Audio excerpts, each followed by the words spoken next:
you didn't get some of the childhood and adolescence that you would have liked. I know your parents will be so proud of you. My name's Cameron Thayer. At the age of 14, I was homeless.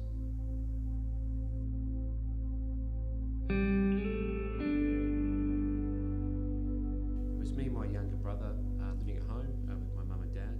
We lived on a beautiful farm in Tasmania.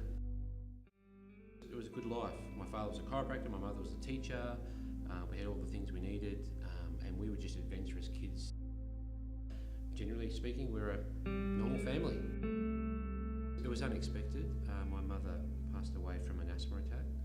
I woke up one night hearing my father kind of screaming out, walking out of my room and looking to the right up the hallway, and I could see my mother laying down on the ground, and I could see my father trying to give her resuscitation. Looking up the hallway, and as a kid it's such a long hallway, I could see my mother lying down on the ground, and I just knew that she wasn't going to be there anymore.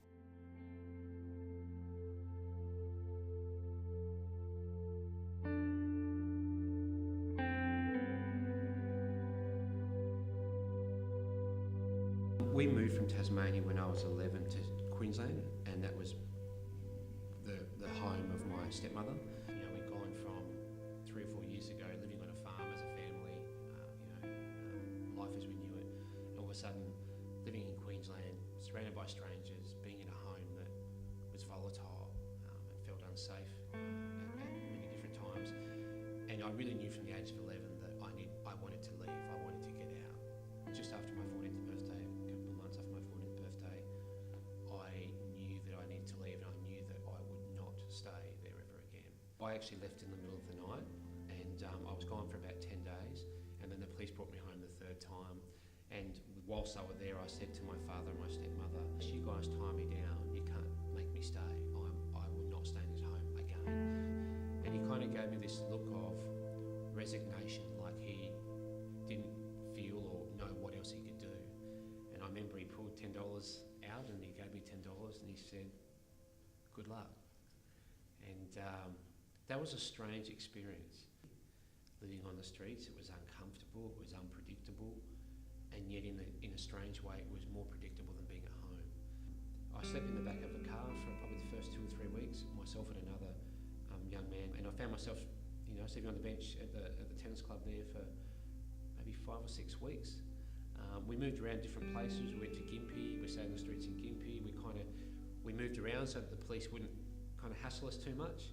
Stayed in caravan parks until they realised we couldn't pay and they'd move us on.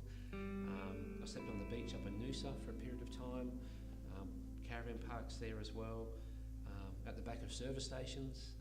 Got pretty cold at different times, and I did that for about 9 months. I decided one morning I was living in Noosa, and I had my bag and my shirt and my back and what I owned, and stuck my thumb out on the highway and decided I was going to hitchhike to the big city called Brisbane. In our local church, I'm the youth leader for the young men, and have the awesome opportunity to work with young men as they form their own identity and their own futures in their lives. I'm also a general manager of strategy in a community service organisation that's there to support other people and people who are carers, and it's fulfilling to know that you can make a difference. So Charlotte, knowing what you know about my journey and childhood and background, how do you see me as a father? You're doing a really good job. I know you love our boys a lot and you give them your whole heart. I think I really realised how vulnerable he still was, and I think even now I look back and I think, oh my goodness, when we met, he had only really just come out of all of that. I think just settling and not feeling the need to keep moving or running. The gospel has given us and gives us an eternal perspective, and that's a perspective that's greater than our day-to-day lives. We believe that families can be together forever. The past does not have to determine